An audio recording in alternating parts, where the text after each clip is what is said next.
মায়া করে আজকের এই পবিত্র শাওয়াল মাসের প্রথম জুমার দিনে আল্লাহর পবিত্র ঘর মসজিদে সুস্থ শরীরে আসার বসার তৌফিক দান করলেন। সেই শুকরিয়া আদায় করে মহান মনিবের দরবারে হৃদয়ের গহীন স্থল থেকে আল্লাহ পাকের শুকরিয়া আদায় করে আমরা জোরে সোরে বলি আলহামদুলিল্লাহ। সম্মানিত হাজিরিনে কেরাম, কুরআনুল কারীমের মধ্যে 6666 খানা আয়াতে কারিমা রয়েছে। এর মধ্য থেকে আমি একখানা আয়াতে কারিমা তেলাওয়াত করেছি।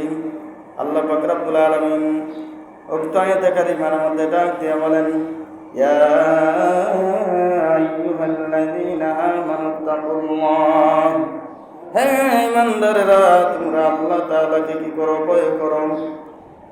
আমানুত্তাকুল্লাহ, আল্লাহ তাআলাকে ভয় করো। হাক্কা তুকাতিহি, তোমরা হাক্কা তুকাতিহি ওয়ালা তামুতুন্না ইল্লা ওয়া আনতুম মুসলিমুন। তোমরা কি করো? তোমরা কি ঠিক করো? তোমরা সাধ্য অনুযায়ী আল্লাহর ভয় করো আর মুসলমান। ওয়ালা তামুতুন্না ইল্লা ওয়া আনতুম মুসলিমুন, তোমরা মুসলমান না হইয়া মৃত্যুবরণ করিও না। সুবহানাল্লাহ। মুসলমান হইয়া মৃত্যুবরণ করার জন্য আল্লাহ নিজেই ঘোষণা দিতেছেন। আল্লাহ বলেন, ইয়া আইয়ুহাল্লাযীনা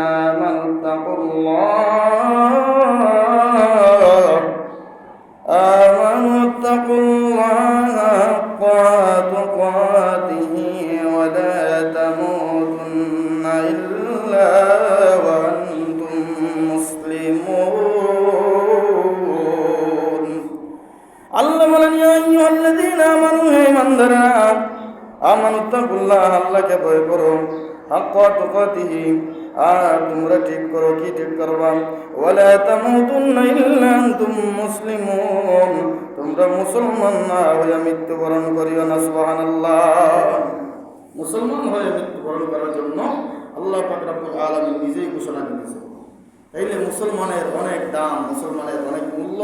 মুসলমান যদি আপনার আল্লাহর হুকুম অনুযায়ী, নবীজির তরিকা অনুযায়ী জিন্দেগি পরিচালনা করতে পারে, তাইলে তার দুনিয়া আখিরাত উভয় জায়গায় সফল। দুনিয়ায়ও দামি সম্মানী, আখিরাতেও সম্মানী। কিন্তু এই মরণকার কখন কিভাবে আসে কেউ বলতে পারে না। এই জন্য আল্লাহ এতে বলেন, কুল্লু নাফসিন যায়িকাতুল মাউত। আল্লাহ পাক রব্বুল আলামিন মানুষ বানাইছেন, প্রাণী বানাইছেন, মানুষ থেকে নিয়ে যত রকমের প্রাণী বানাইছেন, প্রত্যেককে মৃত্যুর স্বাদ গ্রহণ করতে হবে। যার মরণ যে জায়গায় লেখা আছে সে ওই জায়গায় যাইতে হবে, ওই জায়গায় মৃত্যুবরণ করতে হবে।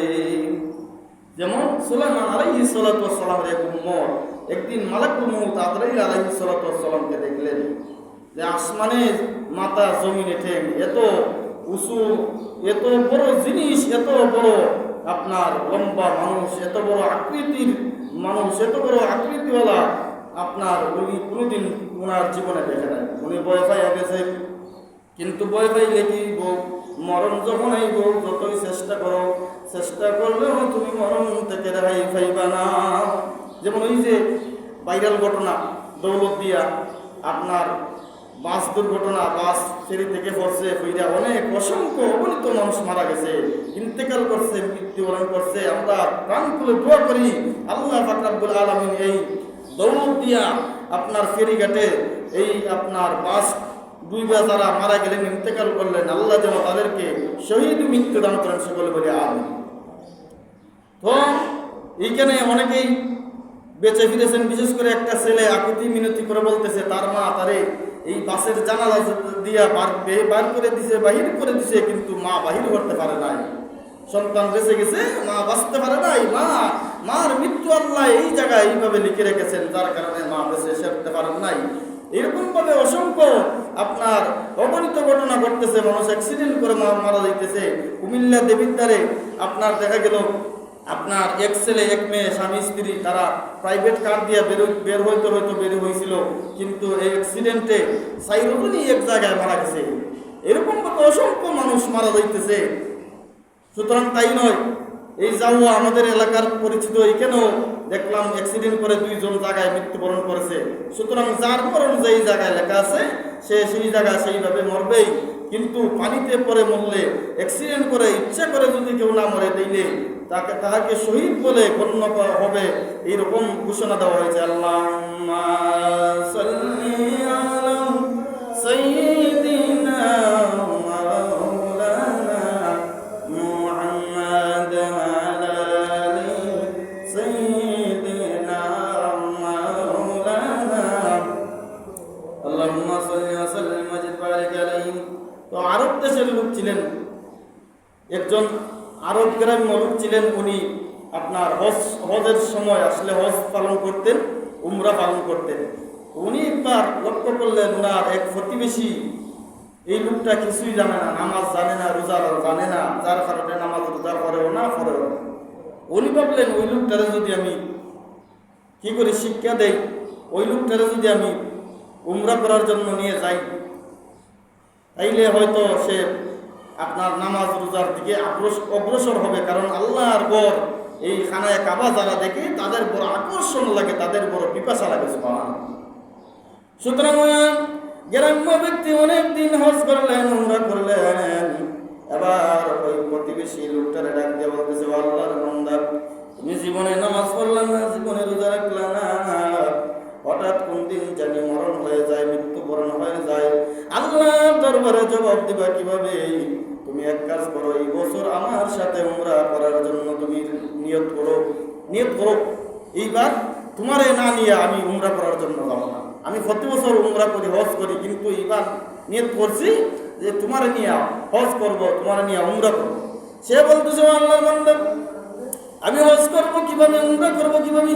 আমি তো ঠিক মতো ওযু করতে জানি না, আমি নামাজ পড়তে জানি না, তাই আমি কিভাবে উমরা করবো, আমি কিভাবে হজ করবো? সুতরাং এইরকম আপত্তি মিনতি করতেছেন। এবার ওই জানলেওয়ালা লোক ডাক দিয়ে বলতেছে, আল্লাহ বান্দা, তুমি চিন্তা করিও না, তুমি ভাবনা করিও না, আমি যতক্ষণ আছি ততক্ষণ তোমার শেখানোর চেষ্টা করব। আমি তোমার হাতে কলমে ধইরা শিখাই দিব।